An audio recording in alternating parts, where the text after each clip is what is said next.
ওদের দলের ছেলেপেলেরা ওদের ক্যাডারার দিয়ে মহিলাদের, আমি ভিডিও ক্লিপ দেখেছি, মহিলাদের যে নৃশংসভাবে তাদের উপর হামলা করেছেন তার গুন্ডা বাহিনী নিয়ে শান্তনু ঠাকুর, এটাকে আমি ধিক্কার জানাই আমি মহিলা হিসাবে।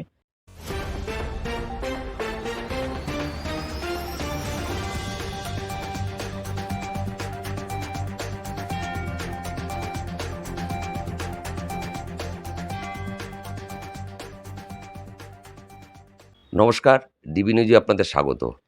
ডিবি নিউজে আজ রয়েছেন গাইঘাটা পঞ্চায়েত সমিতির সভাপতি তথা বনগাঁ তৃণমূল কংগ্রেস সাংগঠনিক জেলার মহিলা সভানেত্রী মাননীয়া শ্রীমতী ইলা বাগচি।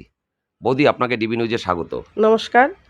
গতকাল আমরা দেখলাম বাগদাতে বনগাঁ লোকসভার বিজেপি প্রার্থী শান্তনু ঠাকুরের উপর হামলার প্রতিবাদে বনগাঁ লোকসভার বিভিন্ন জায়গা জুড়ে পথ অবরোধ হয়েছে, ঠাকুরনগরেও পথ অবরোধ হয়েছে।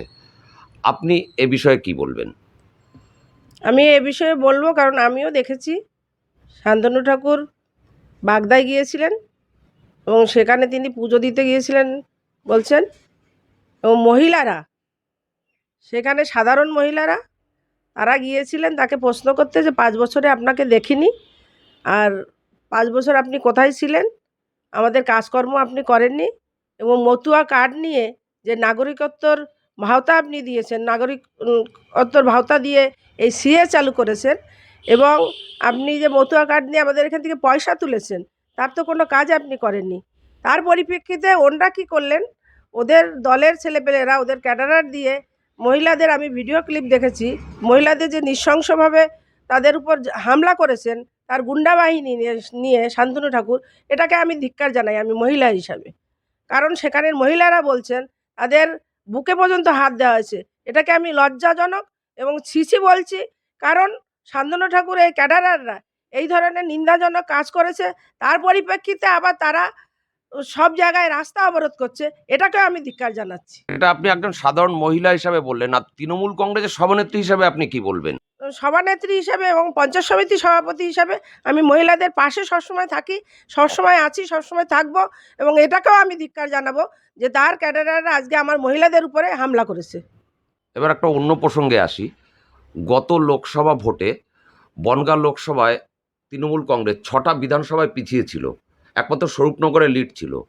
এবারে আপনাদের তৃণমূল কংগ্রেসের অবস্থা কতটা ভালো? এবার আমাদের তৃণমূল কংগ্রেসের অবস্থা 100 ভাগের 100 ভাগ ভালো। আমরা প্রত্যাশা যে আমরা এবার বনগাঁ লোকসভা ভোট জিতব এবং অনেক অনেক ভোটে জিতব। ভোটের মুখে কেন্দ্রীয় সরকার যে সিটিজেনশিপ অ্যামেন্ডমেন্ট অ্যাক্ট চালু করেছে বা আইন লাগু হয়েছে, এইটা রাজনৈতিকভাবে আপনাদের কতটা ক্ষতিগ্রস্ত করবে বা লাভবান করবে বলে আপনার মনে হয়? রাজনৈতিকভাবে আমাদের কোনো ক্ষতিগ্রস্ত হবে না, বরঞ্চ আমাদের লাভবানই আমরা হয়েছি।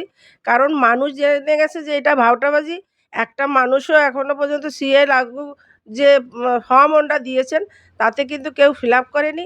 মানুষ জেনে গিয়েছে যে শান্তনু ঠাকুর প্রত্যেক বছর ভোটে গেল বছর হিন্দুত্ব করে নাগরিকত্ব দেব বলে একটা ভাওতাবাজি শুরু করেছিলেন। এবার সিএ লাগু করে তিনি সবাইকে ডিটেনশন ক্যাম্পে দেওয়ার জন্য এই একটা ভাওতাবাজি, সেটাও তিনি শুরু করেছেন। মানুষ এটা বুঝে গিয়েছে যে শান্তনু ঠাকুরের কতটা দৌড়, এবং শান্তনু ঠাকুর যে এটা ভাওতাবাজি করছে সেটা মানুষ জেনে গিয়েছে। অর্থাৎ মানুষ তার পাশে নেই, মানুষ তৃণমূলের পাশেই আছে। বনগাঁ লোকসভায় তৃণমূল কংগ্রেস জেতার ব্যাপারে কতটা আত্মবিশ্বাসী? 100 ভাগের 100 ভাগই আমরা আত্মবিশ্বাসী, আমরা অনেক অনেক ভোটে জিতব। ধন্যবাদ আপনাকে। আপনারা এত সময় শুনলেন গাইঘাটা পঞ্চায়েত সমিতির সভাপতি মাননীয়া শ্রীমতী ইলা বাগচির বক্তব্য।